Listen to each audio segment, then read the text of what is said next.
ඉස්සෙල්ලා මේ විදිහට බෝතල් 5ක් අපි ඇද ගන්නවා. 1 2 3 4 5යි. ඊට පස්සේ මේක අපි මෙහෙම රබර් ඇබ වලින් වහනවා.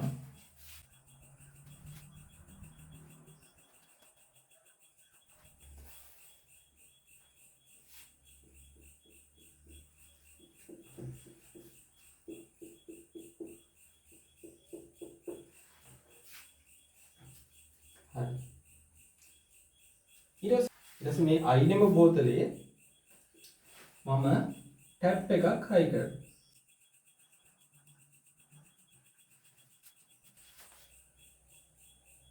හරි. ඊළඟට මම මේ බෝතල් පහෙන් හරි මැද බෝතලේ තියෙන්නේ. ඒ බෝතලෙට මම දානවා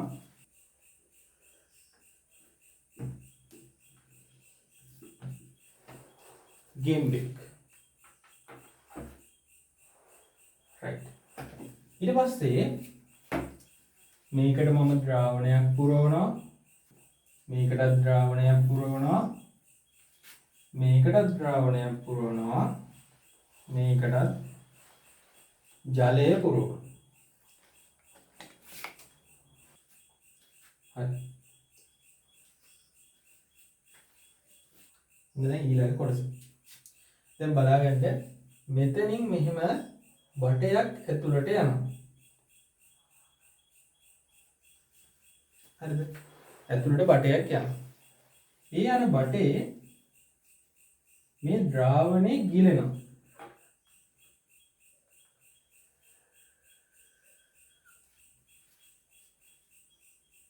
ඊට පස්සේ මේතනින් තව බටයක් එළියට යනවා. ඒ බටේ ගිලෙන්නේ නැහැ.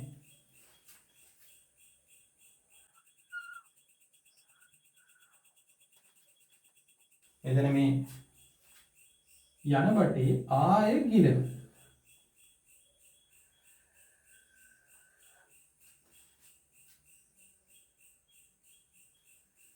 ඊට පස්සේ මෙතනින් එළියට යන බටේ ආයෙ ගිලෙන්නේ නැහැ. ඊට උඩින් තමයි යන්නේ. ඊළඟට යන ගෙම්බා ඉන්න බෝතලෙට. මේ තියෙන්නේ වීදුරු නල.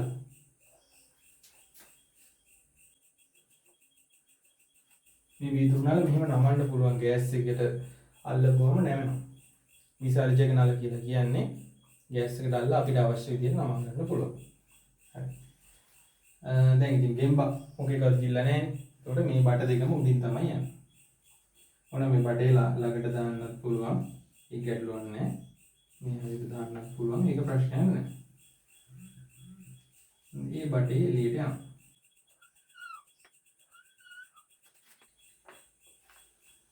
ඉතින් අපි ඇටෝම ඇදින හැටි ඉගෙන ගමු. දැන් මේක මොකද වෙන්නේ ආයේ ගිලෙනවා. අනිත් බඩේ උඩින් යන්නේ. ගිලෙන්නේ නැහැ. මේ බඩේ උඩින් තියෙන්නේ. ඔන්න ඔතනින් ඉවරයි.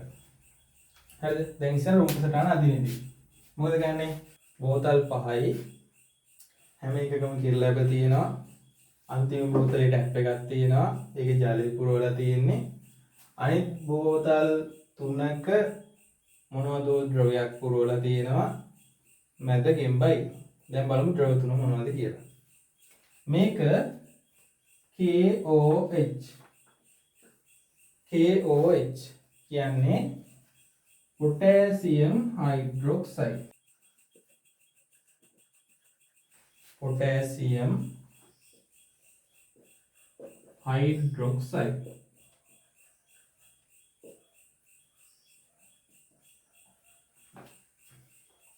මේ අවර්ණ හුණු දිය. මෙයත් අවර්ණ හුණු දිය.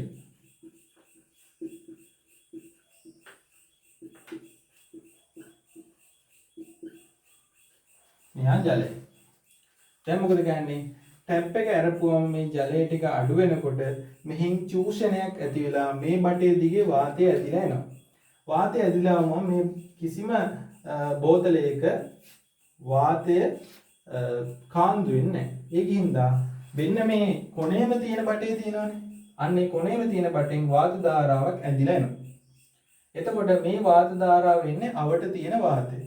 අවට තියෙන වාතයේ නයිට්‍රජන්, ඔක්සිජන්, කාබන් ඩයොක්සයිඩ් වගේ වායු මිශ්‍රණයක් තියෙනවා. ඔන්න ඔය වායු මිශ්‍රණයේම මේකට එනවා. ආවට පස්සේ මේ KOH වල විශේෂත්වය තමයි KOH වලට පුළුවන් කාබන් ඩයොක්සයිඩ් උරා ගන්න. ඒතර මෙතනින් යන වාතයේ කාබන් ඩයොක්සයිඩ් උරා ගන්නවා. ඒ කාබන් ඩයොක්සයිඩ් ටික උරාගෙන එළියට යන්නේ දැන් මෙතනින් යන වාතය මෙහෙම බුබුලු උඩට යනවා. හැබැයි එක්කෙනෙක් උරාගෙන ඉන්නේ කවුද? කාබන් ඩයොක්සයිඩ් උරාගෙන තියෙන්නේ. මෙතනින් යන වාතයේ කාබන් ඩයොක්සයිඩ් නැහැ. එහෙනම් ඒ බටේ යනවා අවර්ණ හුණු දියර වලට. අපි දන්නවා අවර්ණ හුණු දියර මොකද කරන්නේ? කාබන් ඩයොක්සයිඩ් එක මොන පාට දෙන්නේ? කිරිසුදු පාට වෙනවා. එහෙනම් මෙතන කාබන් ඩයොක්සයිඩ් යනවද? යන්නේ නැහැ. එහෙනම් ඊළඟට මේ බටේ මෙතෙන්ද යනවා. ඒ බටෙන් යන්නේ මොනවද? කාබන් ඩයොක්සයිඩ් ඇර අනිත් වාතය ඔක්කොම යනවා. ඒක අස්සේ කෙනෙක් යනවා කවුද? ඔක්සිජන් යනවා. ඔක්සිජන් ගිහිල්ලා මොකද වෙන්නේ මේ ගෙම්බට? ශ්වසනය කරන්න ඔක්සිජන් ලබා දෙනවා. ඔක්සිජන් ලබා දෙන හින්දා කිසි ප්‍රශ්නයක් නැහැ. ගෙම්බ ශ්වසනය කරනවා. ශ්වසනය කළා මොනවද පිට කරන්නේ? කාබන් ඩයොක්සයිඩ් පිට කරනවා. කාබන් ඩයොක්සයිඩ් ටික මෙතෙන්ට යනවා. එහෙනම් අවර්ණ වුණු දින මොකද වෙන්නේ? කිරි සුදු පාට වෙනවා. ඊට පස්සේ එතනින් අපිට කියන්න පුළුවන් ගෙම්බ ශ්වසනයේදී මොනවද පිට කරලා තියෙන්නේ? කාබන් ඩයොක්සයිඩ් පිට කරලා තියෙනවා කියලා. ඔගේ හරි සරල පරීක්ෂණයක්. මේ පරීක්ෂණයේදී මෙහෙම වෙන්න පුළුවන්. මේ බෝතල් ටික මාරු කරලා දෙන්න පුළුවන්. කොහොමද? මේ බෝතල් ටික මාරු කරලා දෙන්න පුළුවන්. මේ තැන් වලින් අයින් කරලා කෑලි කොටස් විදියට. මෙතනදී මේ බෝතල් එකට සෙට් කරන්න පුළුවන් ඉන්න මේ බට මේ තැන් වලින් මෙහෙම කඩලා තියෙන්නේ. මෙතනින් තමයි මම සම්බන්ධ කරන්නේ. හරිද? ඊළඟට මෙතනින් කඩලා ඔහොම සම්බන්ධ කරන්න පුළුවන්. ඔය විදිහට මේක සම්බන්ධ කරන්න පුළුවන් විදිහට තමයි හදන්නේ. මේ විදිහට ඇටමක් හදලා තියන්න බෑනේ. ඇටම හදලා තිබ්බොත් කැඩෙන්න පුළුවන්. එතන රබර් බටයක් තියෙනවා. රබර් බටේ මේ තද කරලා එතන බටේට රබර් බටේ කට ගාව වැස්ලින් ආලේප කරලා එතන වායු රෝධක කරන්න පුළුවන්. ඉතින් ඔන්න ඔය විදිහට මේක සෙට් කරන්න පුළුවන්. ඒකල සෙට් කරලා මේ කෑලි මාරු කරලා දෙනවා. මාරු කරලා දුන්නාම හරි විදිහට හදන්න දෙන්න පුළුවන්. එතන අහනවා KOH තියෙන්නේ ඇයි? මොකද කාබන් ඩයොක්සයිඩ් උරා ගන්න. අවර්ණ වුණු දියර තියෙන්නේ ඇයි? කාබන් ඩයොක්සයිඩ් අඳුර ගන්න. ඉතින් ඔය වගේ විවිධ ප්‍රශ්න දෙන්න පුළුවන්. අපි ඊළඟට මේ ප්‍රශ්න වලින් ඒක බලමු. හරි. එතකොට මේකේ මේ ගෙම්බ වෙනුවට දාන්න පුළුවන් දෙයක් තියෙනවා. ඒ මොනවද? ඒ තමයි ප්‍රෝහණය වෙන මුම් බීජ.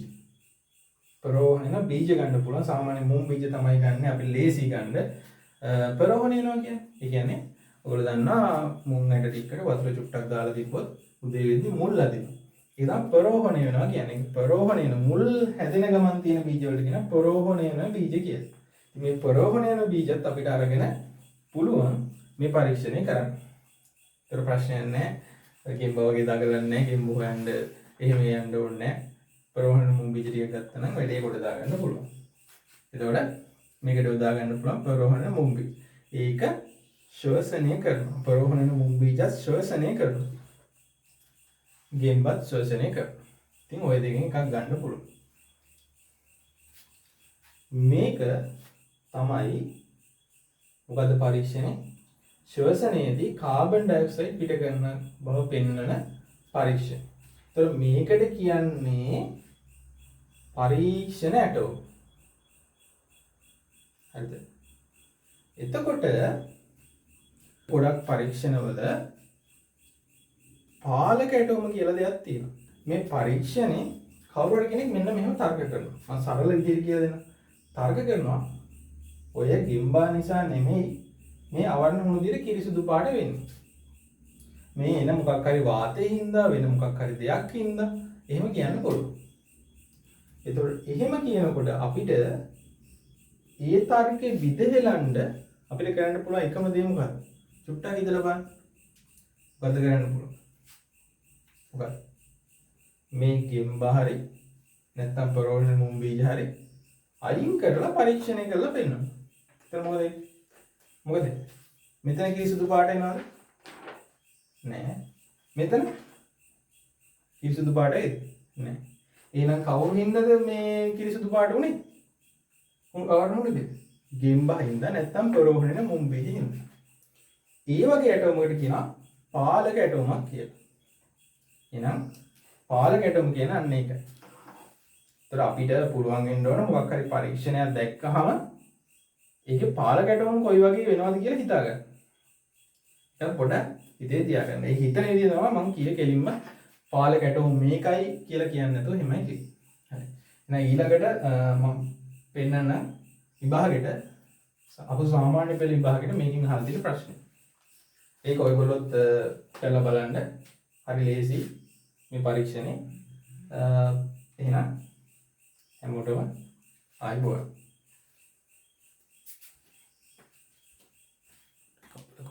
හරි.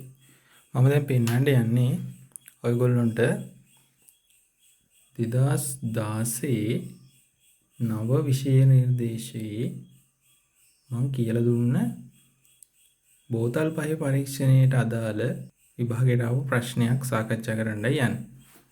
හරි අපි බලමු. හරි. ඒකේ ව්‍යුහගත රචනා කොටසේ දෙවෙනි